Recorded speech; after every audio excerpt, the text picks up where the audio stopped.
Some of you may be wondering, given the title, if I actually did travel to another dimension. Let me give you the story of my experience. My brother, along with my friends, are now gone, killed by those things as I can only describe them. I just wish I hadn't gone down that road, then everything would have been normal. I just wish it was all just a nightmare, but it was all real, very fucking real. Before I tell you what happened, allow me to introduce myself. My name is Steven Mendoza, and I'm currently a student who's studying at the University of Hawaii on the Big Island. I was just a normal person majoring in liberal arts and attending history club. My brother, Daniel, was also part of the club too.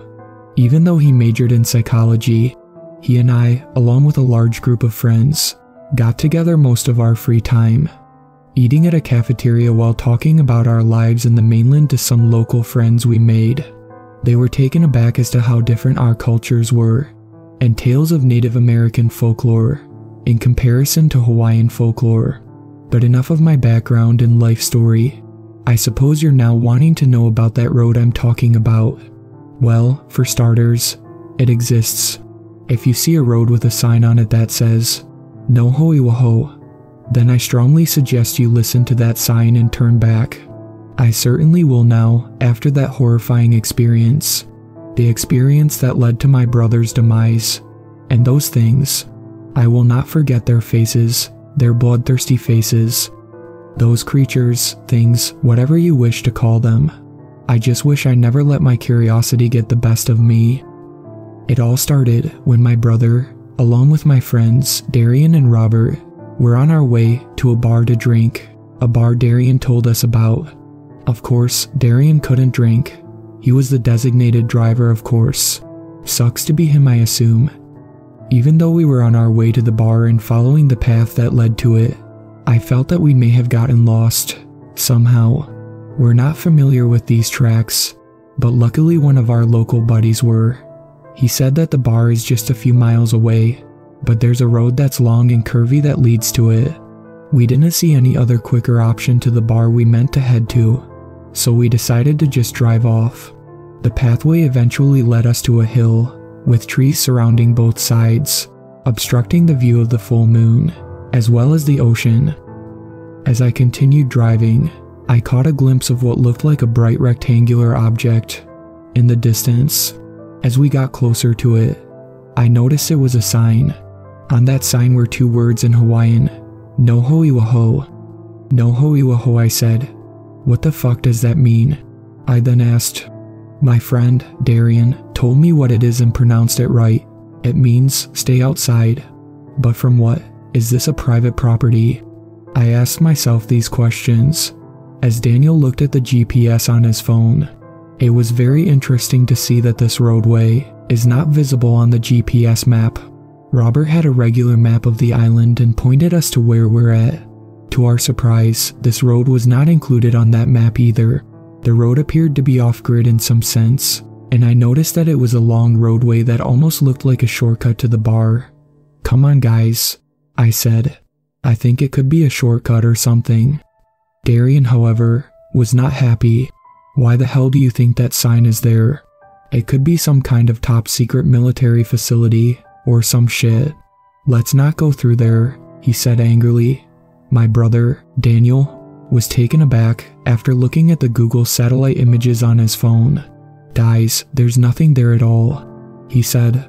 We all looked at his phone and it clearly showed the road we're on, but no road or buildings on that particular roadway with the sign. "Then I guess that's just an old roadway and something used to be there," I said. Nevertheless, we all just wanted to get to that bar. Since there were 4 of us, there needs to be at least 3 people voting to go through that road. But if 2 against 2, we need to discuss this once again and vote again. I know, it sounds silly, but I just wish there was a 5th person with us. We did ask our other buddy, Michael, if he could join us, but he unfortunately refused. So as we all voted, it was decided whether or not we should take that roadway or continue down the long route. Of course, I decided to let my curiosity get the best of me when I voted along with Daniel and Robert against Darian. who would rather take the long route. He wasn't happy, but we all voted to go anyway, whether he liked it or not. I now damned my curiosity and myself. Thus, I decided to drive us through that roadway in front of us. Moments after I drove into the road, I suddenly felt this chilling sensation. It's the kind of feeling you get when something is wrong. Guys, I got that terrible feeling something is wrong here, I said. Daniel and Robert laughed, while Darian kept his mouth shut and looked down. Only after a couple more minutes that passed, I felt like I was suddenly about to pass out. I looked to my brother along with my friends, and they were surprised to see my reaction. "Steven, are you alright?" Daniel asked me. Even though the car was staying on the road, I felt like I was about to pass out. "Stay with us, Steven," Robert said anxiously. Just then, I suddenly felt my mind go dark, and I blacked out. I could hear my brother along with my friends screaming at me to wake up. Before everything went quiet, I cannot completely recall what I had seen during my blackout experience, but I did recall this one particular vision in my head. I saw my brother along with my friends. They were being torn apart and eaten by these shadowy looking things in front of me. I was in the car alone, and they were outside, being eaten by these things. I was horrified, about to break down in tears. Just then, I heard my name to the left of me. "Steven," it whispered. I looked to my left and saw something I wish I hadn't. It looked like a female entity. It had a blue face, along with red eyes having no pupils or anything visible, just red. It smiled at me with its sharp teeth, and then broke my car window, snatching me out of the car. That's when I woke up. I slowly began to hear everyone in the car screaming my name. I then looked at them as I slowly became aware of my senses and my vision. To my shock, they all looked like they had seen a ghost. "Steven, what the fuck happened to you?" my brother asked me. "I don't know, I just suddenly passed out," is all I could think of. "No bro, you were still driving perfectly fine, but your eyes looked like they rolled in the back of your head," Daniel said. That alone made me wonder, did something happen to me? I felt shocked, no explanations for what happened to me. Even though Daniel was a psychology major, he would pass this off as something to do with the brain. However, even he looked surprised to see that. After a few moments, we suddenly reached a clearing, by all accounts, should not have existed. I drove as far as I could, only to see we were in a different place. To the right of our car, there was a huge lake with what looked like trees in the distance. But to my most shocking surprise, I looked up into the night sky, only to see that there were much more stars than there should have been. And the moon. It still looked like our moon, but it wasn't glowing a white color as usual. Instead, it sported a purple color, and I was amazed, but also terrified. What the fuck did we get into? I turned to see if my brother and my friends could see the same thing. Daniel was looking at the moon as well in shock. "I gotta be dreaming," he muttered to himself a few times. Darian and Robert felt the same way. I then asked Daniel to pull out his GPS to see where we ended up in. Daniel was astonished and terrified. "The GPS is unavailable. It's not showing anything." "Are you sure your phone's not working properly?" asked Robert. "My phone is definitely fine," Daniel then explained. "But this means that we're not even on Earth. We're nowhere near any location that the GPS registers." After hearing this from Daniel's mouth, it rendered me speechless. He's after all a psych major, as I said. To see him freak out about this means we are truly in another world. As we began to ponder on the events happening before our very eyes, I noticed a building far off in the distance. "There, that could be it, the bar," I said happily. But Darian nodded his head no to me. "I know what the bar looks like." "That's not the bar." "Then what is it?" I suppose the only way to find out was to get closer and closer to it. That's what I thought at that very beginning. I just wished I turned back the moment I saw that building. As we got close enough and got a good look at it, I noticed something was off about it. The sign on that building didn't seem normal at all. In fact, it looked like a language that was completely alien to us. If you remember seeing those vampire symbols from the first Blade movie, or those symbols in the second Transformers movie that Sam Witwicky was drawing while unconscious of his actions. You'll get an idea of what we were seeing. Guys, I don't fucking like this. Let's get the fuck out while we have the chance, Darian yelled out, but his words fell onto deaf ears, words I should have taken into consideration. It was only for a few moments that we got to look at the symbol. Then suddenly, without any warning, figures started pouring out of the building looking at us. When my brother Daniel looked at them, he said they looked like ordinary people with bloodshot eyes. I'm guessing they smoked too much weed, I jokingly stated. Robert and Daniel was cracking up at my joke, only for Daniel to stop laughing as the figures began to approach us. That's when Daniel was about to scream when they got close enough.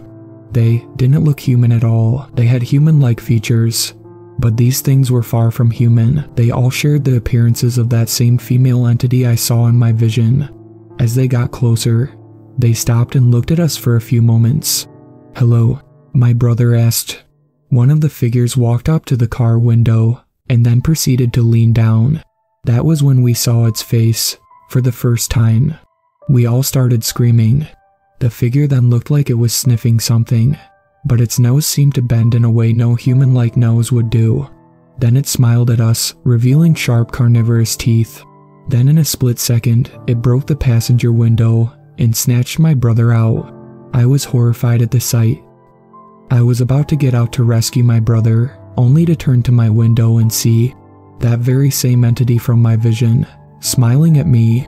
It broke my window and snatched me as it did in the vision, revealing sharp teeth, with black tar-like liquid coming out of its mouth and dripping onto my face. As I broke out from its grip, it then slashed at me.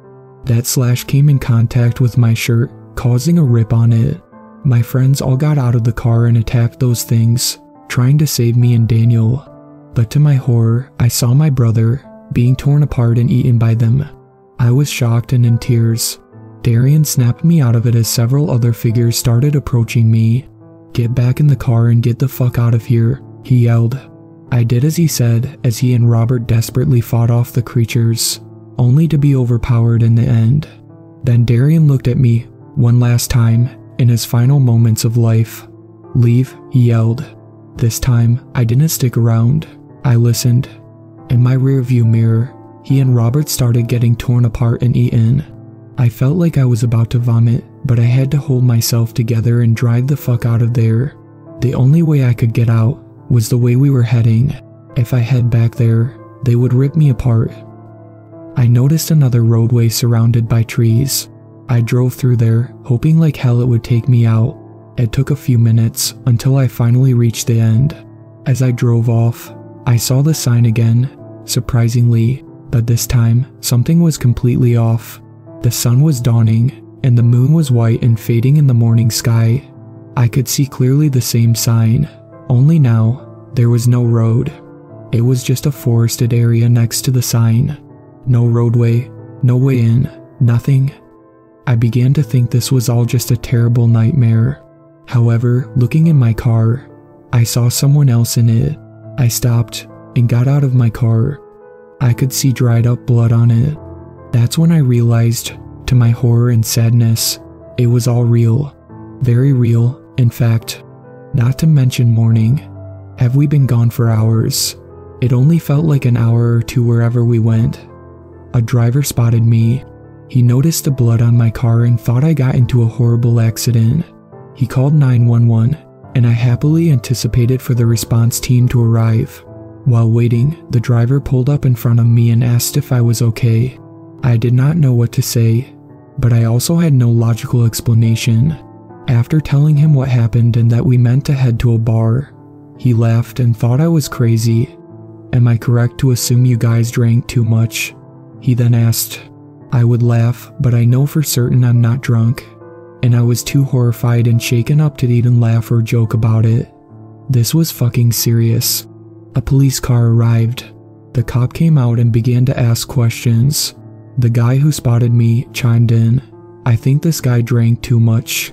He said he saw blue things come out of a building with weird symbols and rip his family and friends apart and start eating them." Of course, that was part of the explanation. The cop found it funny but had to take it seriously. I was being serious and told him everything that happened. I even showed him that sign with the forested area and told him there was a road there last night and we went into it. Both the driver and policeman saw the sign, but they both thought I was going nuts.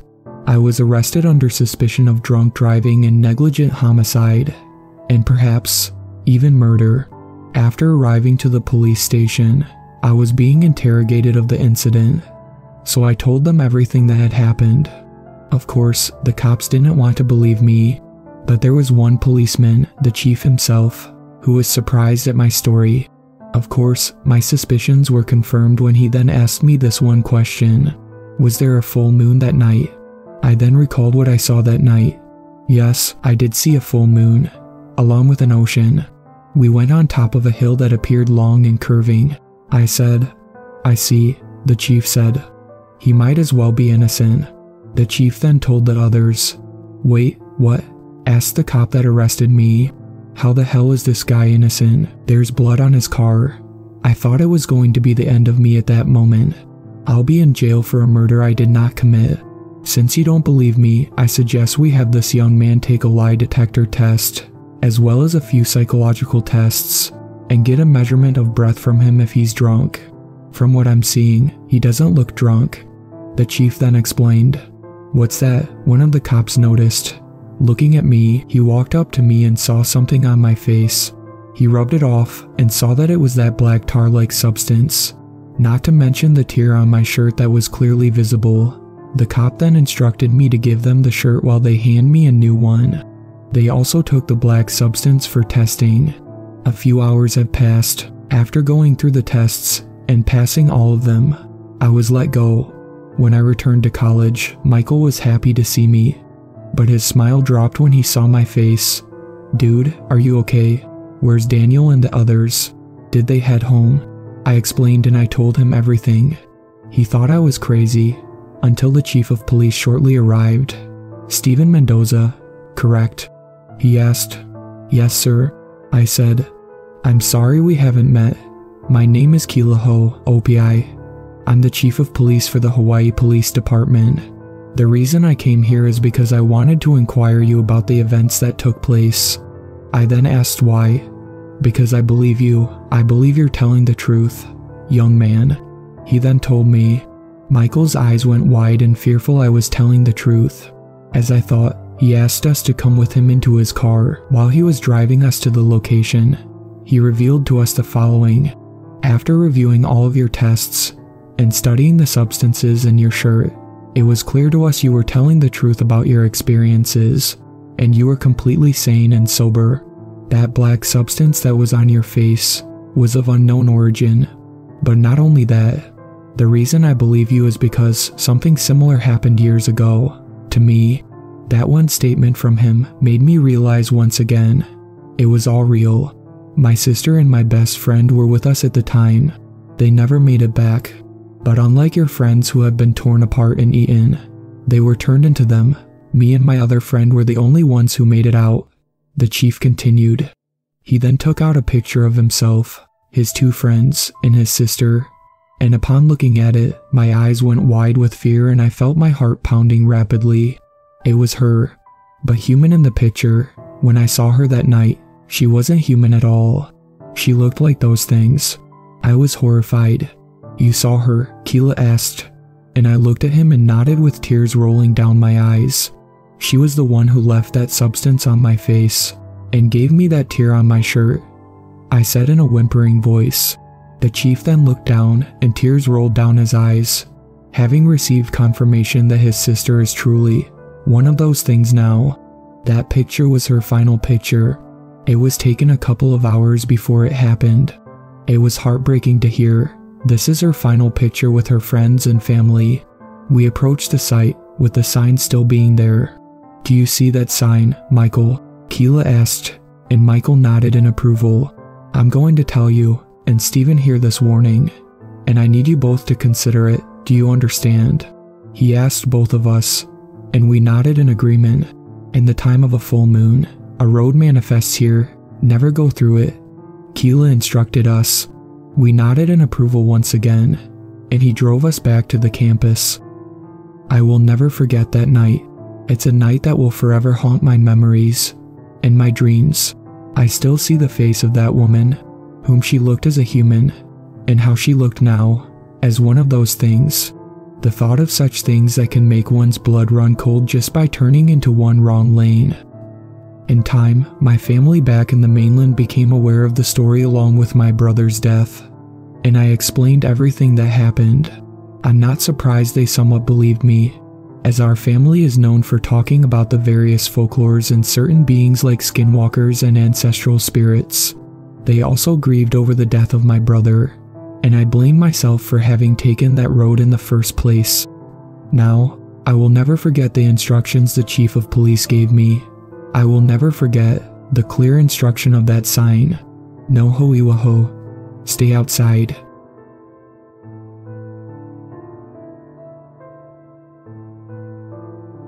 Thank you to my superfans, Sweet Black Swan, Tacy, and Brooklyn. I really appreciate you guys supporting my channel, and I look forward to making more content for everyone.